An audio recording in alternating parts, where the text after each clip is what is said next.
E é feito de tinta acrílica, né? É, orgânica. Tudo muito orgânico, muito natureza. E não pode tocar, tá? Don't touch, it's art.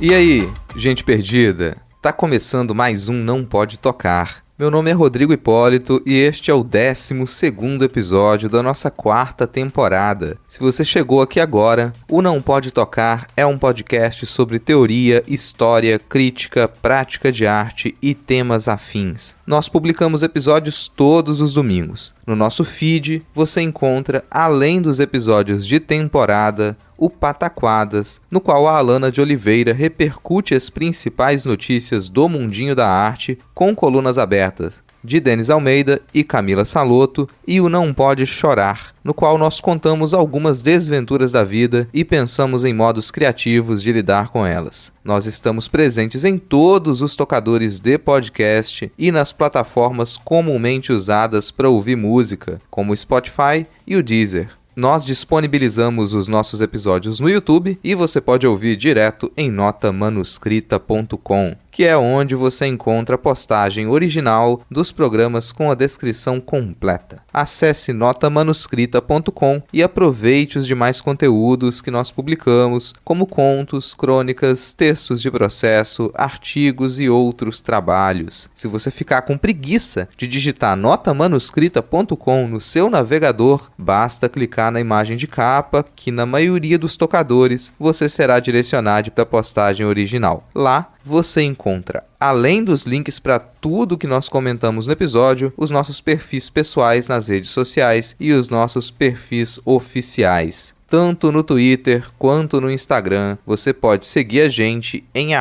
@nãopodetocar, sempre com o D de pod no mudo. Quem comanda as nossas redes é o Tiwi, o primeiro cão podcaster. Vai lá ganhar os lambejos do Titi e cobrar para que ele volte a participar dos nossos próximos episódios. No final da postagem original, você encontra uma chave Pix e o link para o nosso PicPay. Acesse picpay.me/nãopodetocar e contribua para a continuidade deste projeto. Você pode colaborar financeiramente com R$1, R$2, R$5 mensais ou com qualquer valor esporádico. Se não der para contribuir financeiramente, só de seguir a gente nas redes e compartilhar este episódio com outras pessoas, você já nos ajuda e muito. Na semana passada, nós publicamos a primeira parte da conversa com a pesquisadora Nicole Marziali. Neste episódio, você escutará a continuação desse papo. A gente começou a conversa falando mais sobre as funções sociais dos museus e as necessidades de pensar essas instituições a partir de propostas decoloniais. Agora, nós falamos mais sobre manuscritos mesoamericanos e uma exposição em específico que foi objeto de um artigo da Nicole. Todas as referências que a gente comentar estão na descrição do episódio e tudo vale muito a pena, a começar pelos artigos da Nicole. Não deixe de ler esses materiais. Agora, chega de recados iniciais, vamos lá para a continuação desse papo que foi ótimo.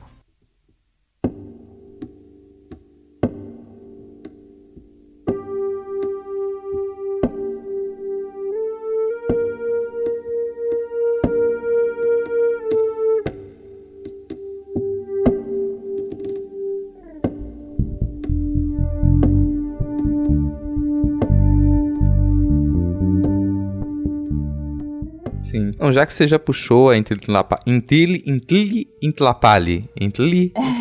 Eu tava treinando essa pronúncia, porque a pronúncia de Nahuatl é uma... É um show, a minha é um show de horrores. Toda vez que eu tento ler esse tipo de material, eu fico, gente, eu queria conseguir pronunciar isso direito. Eu também.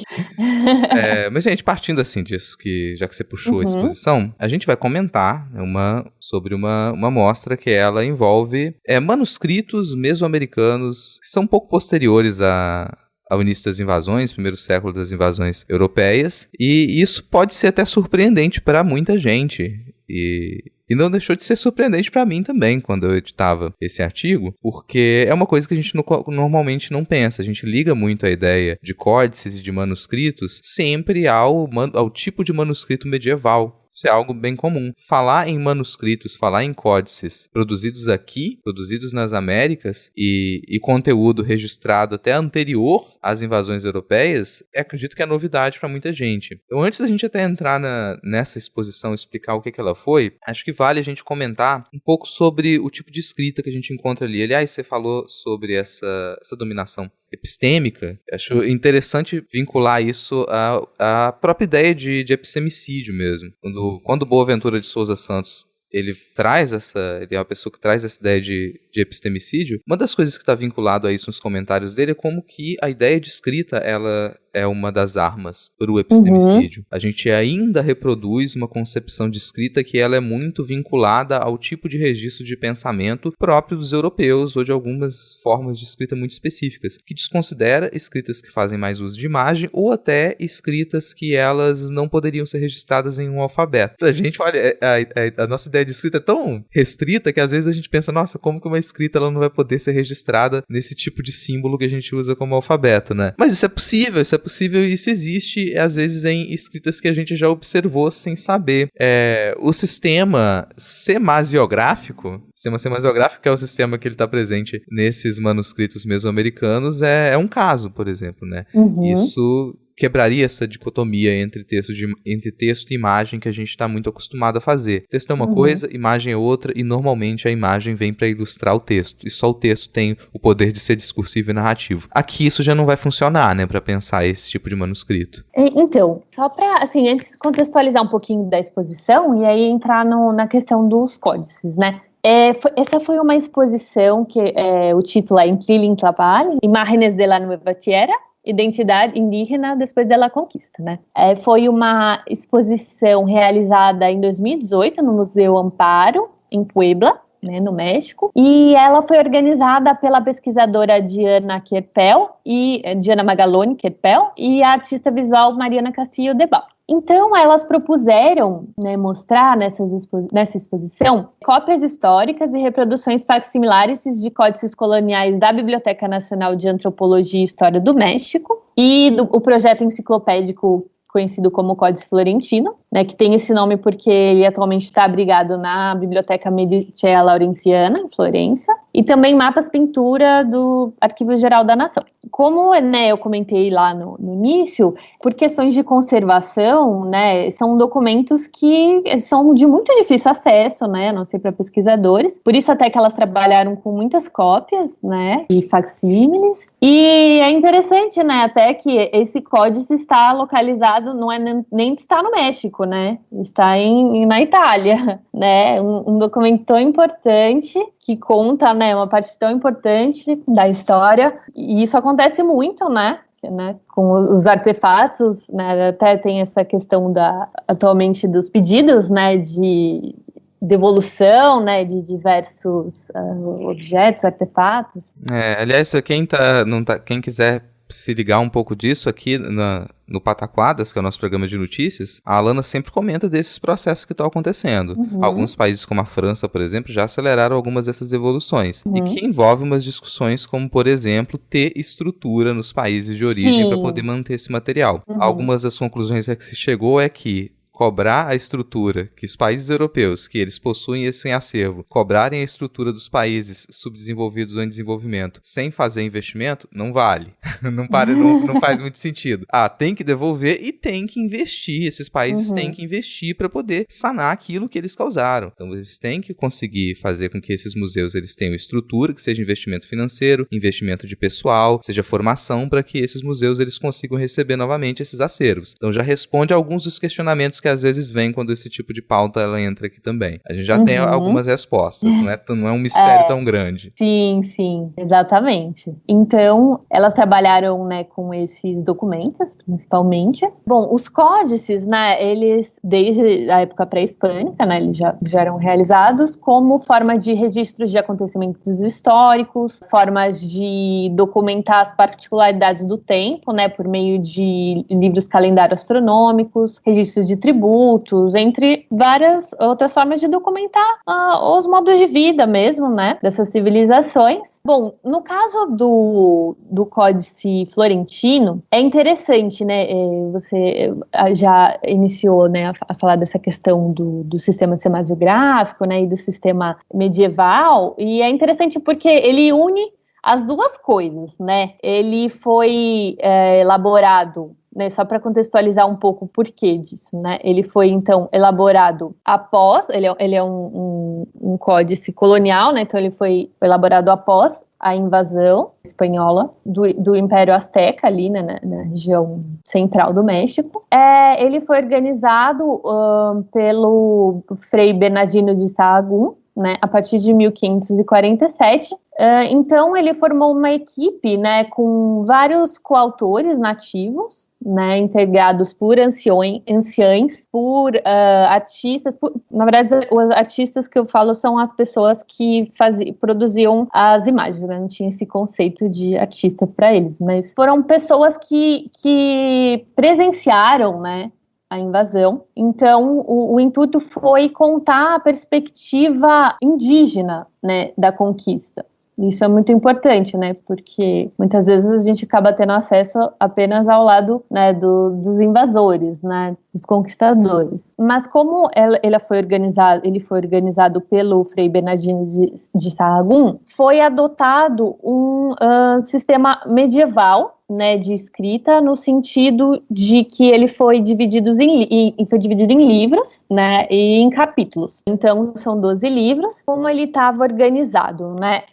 De um lado, são duas colunas, né? De um lado, são apresentados os relatos dos nativos, né, em Nahuatl, e do outro lado, em espanhol, como de uma maneira mais sintética, né? O livro tem as imagens também. Mas é interessante destacar as diferenças, né, desses tipos de escrita, porque a escrita por si só dessas civilizações, né, pré-hispânicas era semasiográfica, né, como você já comentou, que são sistemas de comunicação altamente pictóricos e supralinguísticos, né, então ali as narrativas são feitas através das imagens, né, e realmente é difícil pra gente entender, né, porque isso é algo que a gente, né, desde sempre foi ensinado dessa forma, né, então é muito difícil entender essa diferença, né, e inclusive a Elizabeth Boone, né, ela escreve um livro muito legal junto ao Walter Mignolo que trata justamente dessa questão, né?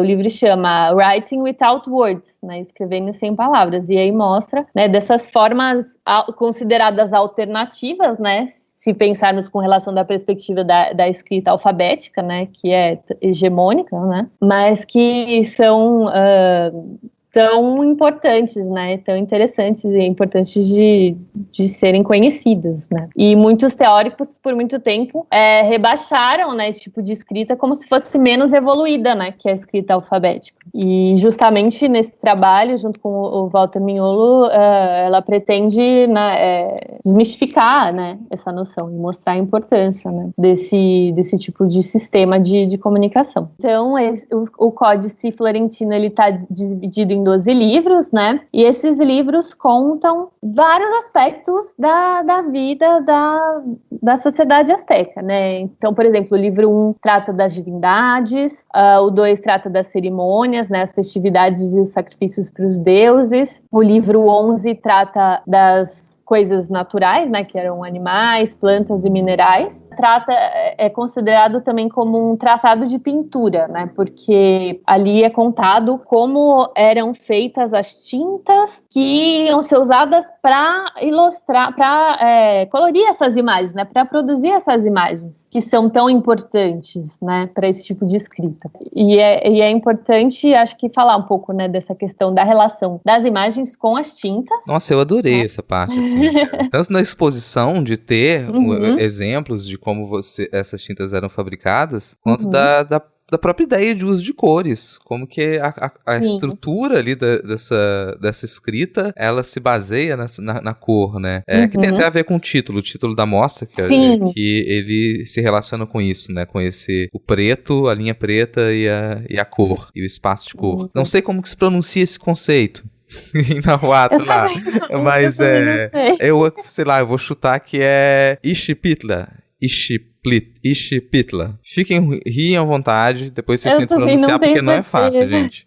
Agora, o significado disso, o modo como isso é traduzido pra gente, eu achei muito bonito, essa ideia da cor como a pele das imagens. E isso facilita tanto a gente conseguir construir a gente compreender muito do que é apresentado em manuscritos, não só nos manuscritos mesoamericanos, quando a gente lida com outros tipos de produção que eles envolvem texto, imagem, envolvem a presença da imagem como um elemento de narrativa, como um elemento discursivo, essa ideia de cor como pele das imagens, eu achei isso fantástico. Isso soluciona muito problema pra gente conseguir fazer pesquisa. Olha onde é que a gente pode buscar conceito, né? A gente falou tanto de colonização epistêmica, esse é um exemplo de romper a colonização epistêmica quando a gente consegue encontrar um conceito para trabalhar bem aqui. Totalmente. E realmente é muito bonito, né? Pensar assim como as cores fazem, como se fizessem essas imagens ganhar vida, né? E como isso era tão importante naquele contexto que eles estavam vivendo de invasão, né? Uma forma de fazer aquela história presente ali, né, por meio dessa, né, da produção desse códice para reviver aquela história, né, fazer aquela história se manter viva, né, também. Eu acho que é muito bonito nesse sentido, né. Mas assim, né, também em se tratando, né, de descolonização epistêmica, né, e a estética decolonial, essa questão que eu trago um pouco também dos Altepeme, que são presentes nos mapas pintura, né, eu achei muito interessante também quando eu descobri, quando eu fui pesquisar, que também tem muita relação com essa maneira desses povos, a relação que eles têm com a natureza, né, e que os europeus, né, a razão eurocêntrica não tem, né, porque tem essa distinção entre natureza e cultura, e eles não, é uma outra relação com a natureza, com o território que eles habitam, né? Tudo faz parte de um conjunto, né? De um todo ali, que é muito interessante também, e acho que também diz respeito a essa questão da fruição, né? Você comentou da organização do livro. Essa organização, né, ela ainda é uma organização tradicional de muitos manuscritos europeus. Vão encontrar esse tipo de organização quanto da explicação que você já deu. Agora, a gente tem organizações diferentes, eu não sei se você chegou a verificar, de manuscritos de materiais, por mais raros que sejam, né, que eles são prévios às invasões. Você chegou a observar como é que funciona essa organização? Tipo de informação que vai ter passado também, imagino que vai ser diferente, já que o Códice Florentino, em específico, ele foi pensado para contar aquele momento, para dar a narrativa daquele momento e fazer aquele registro. Mas outros materiais anteriores a isso, eles deviam estar preocupados com outras coisas também, né? Em registrar outras coisas. Assim, eu não explorei muito aprofundadamente, assim, outros códices, né? Mas na exposição, também, o jardim do museu foi transformado numa cruz que faz referência ao códice Fesgervari Mayer, que eu também não tenho muita certeza se é assim que pronuncia, mas que, por outros motivos, né, que diz respeito aos colecionadores, né, mas errar nome de europeu tá liberado. E aí o jardim foi transformado nessa cruz que representa, na verdade é bem complexo, assim, eu acho que eu não conseguiria explicar exatamente, porque são imagens muito complexas com muitos detalhes e é um códice pré-hispânico, né? Mas é um exemplo também, acho que é legal para quem tem interesse ir atrás, assim, tem vários trabalhos legais, até um trabalho do professor Eduardo Natalino dos Santos, eu vou até pegar aqui, em que ele aborda, né, essa questão, né, dos calendários, e ele cita, né, que é o artigo Tempo, Espaço e Passado na Mesoamérica, o calendário, a cosmografia e a cosmogonia nos códices e textos náhuatl. Então, tá melhor explicado, mais detalhado, assim, né, tem mais informações. Não, se a gente falar alguma coisa errada, as pessoas corrigem a gente, não tem problema assim também não. E isso me pareceu realmente uma coisa complexa, tem relação com o modo como eles contavam o tempo, né,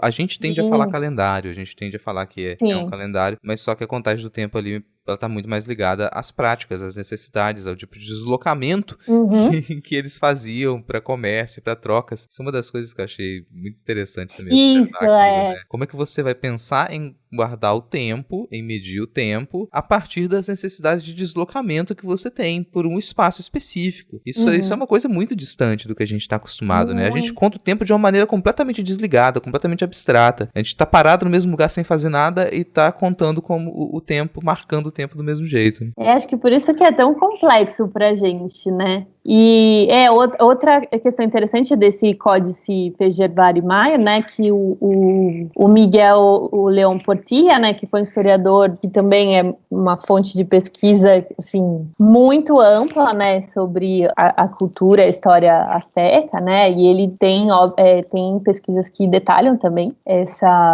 esse códice, e ele se recusa a usar esse nome dado pelos colonizadores, né? Ele chama de Tonalámatl dos postecas, né? Que os postecas são esses comerciantes, né? E aí, como você disse, eles consultavam esse calendário para saber quando partir ou quando regressar de suas viagens, né? Entre outras coisas. Mas aí tem muitos teóricos que detalham, né? Todas essas funções, assim, que é muito impressionante. Tá, aqui não é tanta coisa, cara. Assim, gente, a gente já tá aqui batendo daqui a pouco 1 hora de gravação, e eu fico naquela eterna promessa que eu faço sempre aqui de não ter programas super longos, de não ficar passando programa muito de 1 hora, né? Mas vocês percebem a quantidade de coisa que a gente comenta e que dá pra detalhar um pouco aqui, um pouco lá, mas não dá pra gente se aprofundar completamente em tudo que a gente falou aqui. A ideia desse episódio é muito isso, a gente perceber como, primeiro, a importância das nossas instituições museográficas, as instituições que lidam com a nossa história, pra gente poder a gente dá a permissão, que no fim das contas é isso, que o passado ele seja comunicado a partir de diversos pontos. Assim. Esse é um primeiro ponto. Outra coisa é a gente perceber que tem material e tem metodologia para a gente conseguir trabalhar com as sociedades e as histórias de cá. E a gente, inclusive, aqui pode perceber que utilizar conceitos que eles não têm origem europeia é possível. A gente consegue acessar esses conceitos. E utilizá-los para poder interpretar, compreender o mundo, é uma postura descolonial, uma postura decolonial. Essa é talvez a mensagem central aqui. E como não dá pra gente comentar de tudo, vai ficar a minha primeira recomendação aqui é que as pessoas leiam os seus 2 artigos que estão linkados na descrição deste episódio. Então a gente acessa lá, tá linkado, são 2 artigos, um específico sobre essa exposição que mostrou o Códice Florentino e um outro sobre a importância social dos museus. Ambos os artigos estão ótimos, quem quiser entender com mais detalhe e também resgatar a nossa pronúncia aqui, né, de Nahuatl, para poder ler como que aquilo tá escrito lá, vai direto no artigo que é mais fácil. Essas são 2 indicações que eu vou deixar aqui. E já que a gente falou em Nahuatl, tem um episódio de um podcast chamado Babel. Babel Podcast é um podcast que cada episódio fala de um idioma específico e tem um episódio sobre Nahuatl. Para entender por que a gente está pronunciando errado, qual seria a pronúncia adequada e quais são as normas desse idioma. Tá bem interessante, eu vou deixar linkado no episódio também. Uma última indicação é um livro que infelizmente não é barato, que é o Relatos Aztecas da Conquista, do Jorge Baldor e do Tsvetan Todorov, que reúne algumas dessas crônicas da invasão dos europeus, só que a partir da perspectiva dos povos originários. Então é um grande calhamaço, é um livro que vale a pena ser lido, inclusive para criticar algumas organizações também, que é sempre válido, né? Eu fecho as minhas indicações, não sei se você quer indicar alguma coisa, quer recomendar alguma coisa, quer fazer divulgação, porque normalmente a gente faz assim, né? A gente chama o pessoal aqui e quando vê, eu trouxe umas 3 ou 4 indicações e recomendações, a pessoa se sente pressionada pra fazer, mas não tem pressão não. Imagina. Eu queria enfatizar também que eu não sou, assim, especialista no assunto, né, dos códices, mas que eu fiquei muito fascinada, né, a partir de um curso que eu fiz na Faculdade de Filosofia, Letras e Ciências Humanas, né, da USP, que uma disciplina organizada pelo professor Eduardo Natalino de Santos, que recebeu o professor Federico Navarrete, da Universidade Autônoma do México, e ele também é um teórico que trata bastante, né, da história do México pré-colonial, né, e colonial também, então é uma fonte de pesquisa, né, muito rica também. Eu, assim, pretendo me aprofundar muito mais também nesse tema, né? Deixa eu ver outras indicações. A revista Antropologia Mexicana é também uma revista muito legal, que tem, assim, matérias muito legais e bastante ilustradas, né, sobre esses temas, e eles têm um aplicativo também que permite que você compre as versões digitais, né, tem acesso à revista, e é bem legal também, eu consultei bastante para fazer a pesquisa. E também, em termos de imagens, o site da Biblioteca Digital Mundial tem bastante imagem também, do Códice Florentino, por exemplo, e é legal, acho, né, para conhecer essas imagens, está lá detalhado também os livros, né, cada livro. Eu acho que é uma fonte fácil, né, de pesquisa rápida, assim, mas que tem imagens de qualidade, assim. Mas acho que é isso, assim. Se as pessoas quiserem testar também, pegar umas receitas de tinta e começar a testar para fabricar tinta com outras técnicas, nossa, gente, super interessante. Isso é o tipo de coisa que também eu descobri a partir do seu artigo, que eu falei, nossa, se você jogar na internet, você encontra algumas receitas de tinta para fabricar materiais. Agora, a gente está acostumado a ter técnica de fabricação de material, a gente estuda isso em artes plásticas. Nossa, ia ser maravilhoso se eu tivesse tido contato durante a graduação com esses modos de fabricação de material, que eles são próprios de cá, assim. Achei isso, olha, vale a tentativa, gente. Quem é aí da produção, agora dá uma procurada que encontra umas fabricações bem legais. É, muito interessante mesmo, incrível.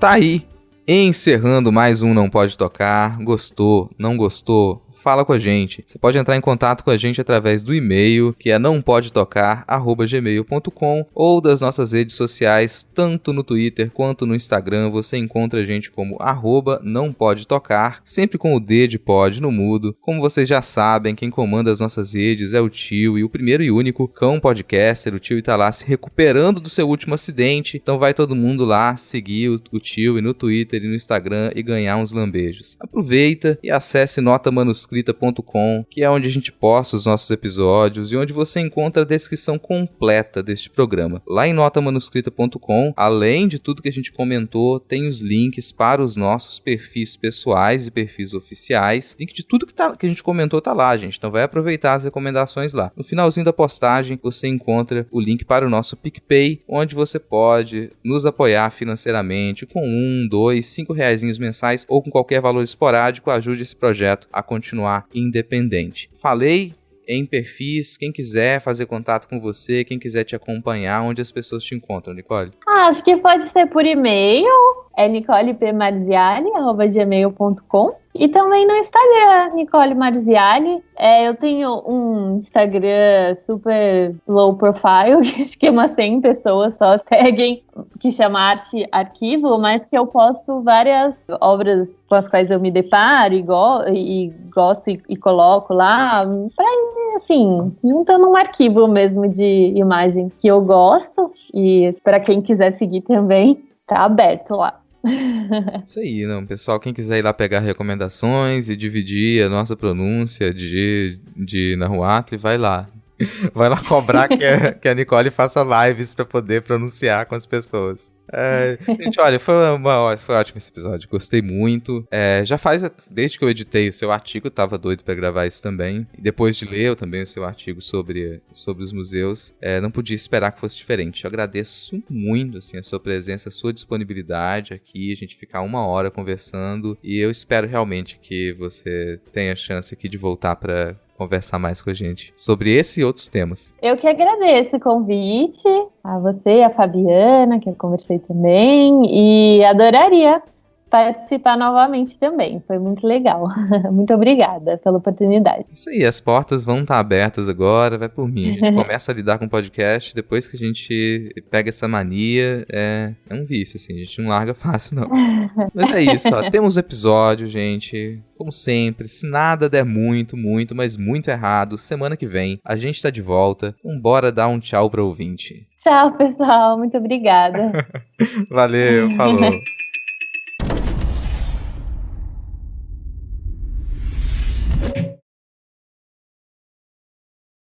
trecho do artigo O Projeto Intlili, Intlapali, Imágenes de la Nueva Tierra como Estratégia de Descolonização Epistêmica, de Nicole Marziali, publicado na edição de número 19 da Revista do Colóquio.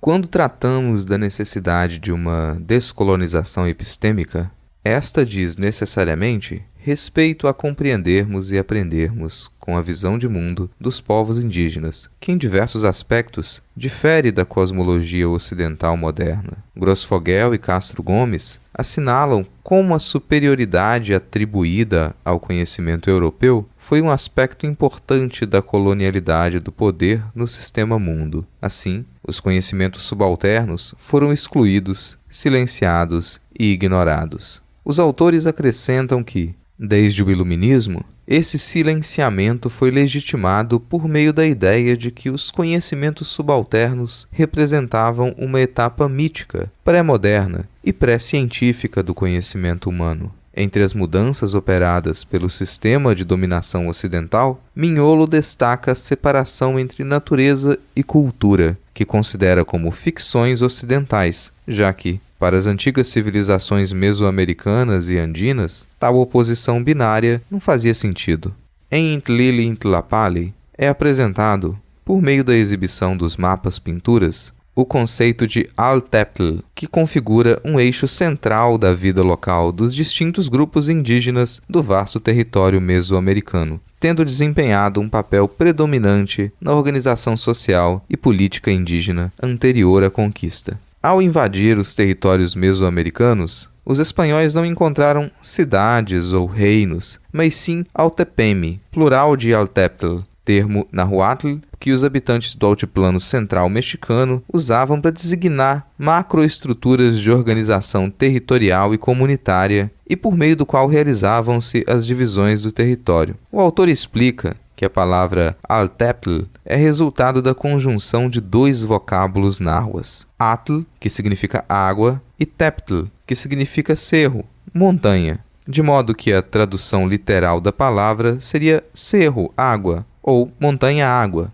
Os assentamentos humanos mesoamericanos levavam em conta o meio ambiente circundante como elemento fundamental dos territórios habitados. Desse modo, ao pintar os Altepemi, os artistas pintam o território, o espaço sagrado que os sustenta, neles plasmado sua história, o tempo e seus laços ancestrais. As autoras assinalam como os europeus não entenderam que os Altepemi não eram cidades ou povoados, mas sim territórios, porque, na visão espanhola, o rural e o urbano sempre estiveram separados, enquanto, na Mesoamérica, relacionavam-se. Os mapas-pintura dos Altepemi serviram, então, como uma forma de negociação entre os povos indígenas e as autoridades coloniais, atuando como uma maneira criativa de repintar o mundo, de fazê-lo voltar a existir.